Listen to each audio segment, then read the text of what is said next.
Je veux dire que la dette est un instrument de domination sur les pays dits du Sud, et que les créanciers s'octroient toujours l'immense privilège de décider seuls des règles du jeu, des règles qui vont gérer l'endettement international et l'imposer aux pays endettés. Je pense qu'on ne peut pas faire l'impasse sur Stiglitz. Stiglitz. Vous êtes toujours dans le cela va de soi, Stiglitz.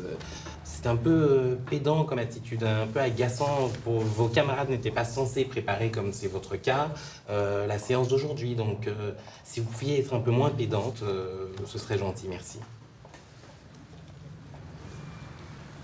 Oui? Pourtant, hier, à la radio, j'ai entendu le représentant d'une ONG qui évoquait à propos de la dette la puissance des faibles. Toi, tu es en train de nous dire que c'est faux, que c'est sans espoir. Le problème n'est pas d'espérer ou de désespérer. Vous êtes ici pour développer votre esprit critique, apprendre à argumenter, développer des cadres d'analyse, conceptualiser vos idées. C'est ça qu'on essaye de faire ensemble. Joséphine, répondez. Je pense que c'est ni vrai ni faux qui pose mal le problème. On peut très bien parler de la dette sans rentrer dans l'affectif ou l'émotion. On devrait pouvoir en parler de manière précise et rigoureuse, technique. Simplement technique. Là, je ne suis pas d'accord. Stiglitz, Bretton Woods et son FMI, c'est bien beau tout ça. Mais il y a dette et dette. De quelle dette parle-t-on? Les pays du Sud doivent toujours aux pays du Nord. Et moi, je pose une question. Pourquoi ne pas demander réparation pour la traite et l'esclavage? Aujourd'hui, la dette, le FMI, c'est toujours nous. C'est toujours les mêmes. C'est toujours les Noirs qu'on passe à la trappe. Je crois que c'est un problème de système. C'est le système qu'il faut changer. Comme le dit Frantz Fanon, je vous incite à le lire, ça fait pas de mal. Quand on se révolte, on le fait pas pour une culture propre. On se révolte simplement parce qu'à plus d'un titre, on n'arrive plus à respirer.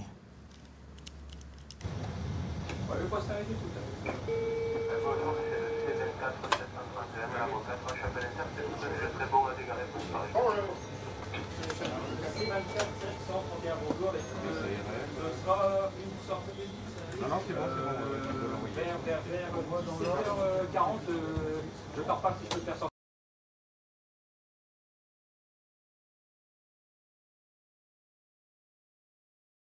Je veux dire que la dette est un instrument de domination sur les pays dits du Sud, et que les créanciers s'octroient toujours l'immense privilège de décider seuls des règles du jeu, des règles qui vont gérer l'endettement international et l'imposer aux pays endettés.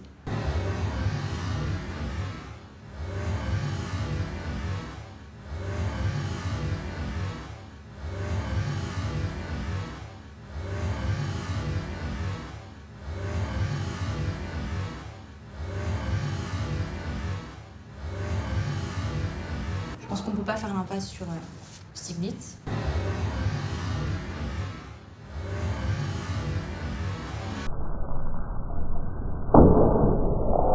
Stiglitz. Vous êtes toujours dans le cela va de soi, Stiglitz. C'est un peu pédant comme attitude, un peu agaçant. Vos camarades n'étaient pas censés préparer, comme c'est votre cas, la séance d'aujourd'hui. Donc, si vous pouviez être un peu moins pédante, ce serait gentil, merci.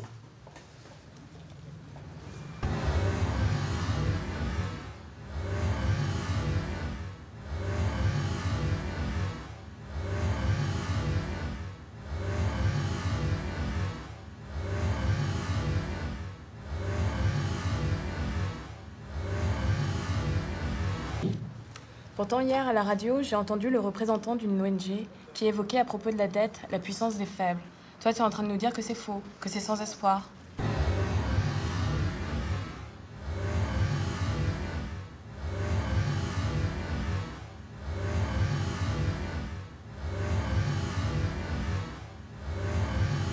Espérer ou de désespérer. Vous êtes ici pour développer votre esprit critique, apprendre à argumenter, développer des cadres d'analyse, conceptualiser vos idées. C'est ça qu'on essaye de faire ensemble. Joséphine.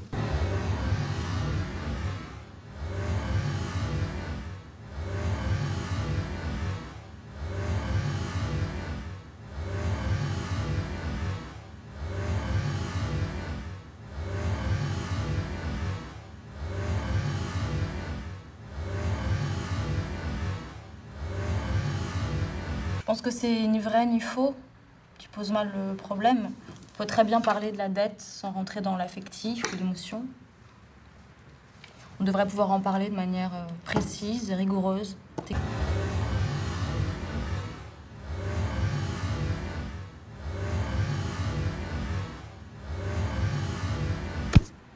Simplement technique.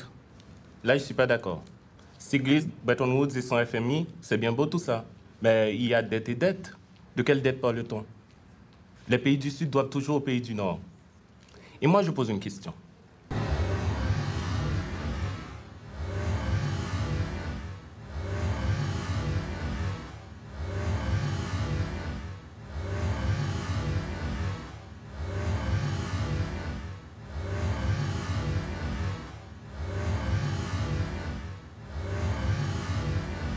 Aujourd'hui, la dette, le FMI, c'est toujours nous. C'est toujours les mêmes. C'est toujours les Noirs qu'on passe à la trappe. Ah, je crois que c'est un problème de système. C'est le système qu'il faut changer. Comme le dit Frantz Fanon, je vous incite à le lire, ça fait pas de mal. Quand on se révolte, on le fait pas pour une culture propre. On se révolte simplement parce qu'à plus d'un titre, on n'arrive plus à respirer.